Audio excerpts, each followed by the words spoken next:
My name is Monica Schwartz, and I came to see Dr. Catherine Burns for my shoulders. I was having a lot of pain, and I had had a couple falls. She was recommended to me, and I fell in love with her. I had a cortisone shot. Then after the MRI, she decided that I needed to have the total replacement. I took her advice and listened to her. The results have been wonderful. Absolutely wonderful.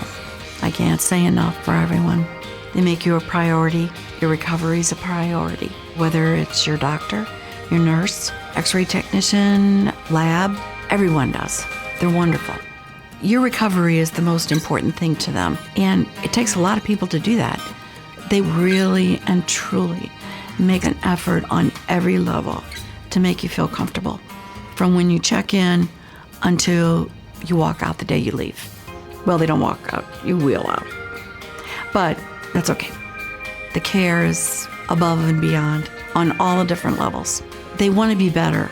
They want to do better. They want to make you feel better.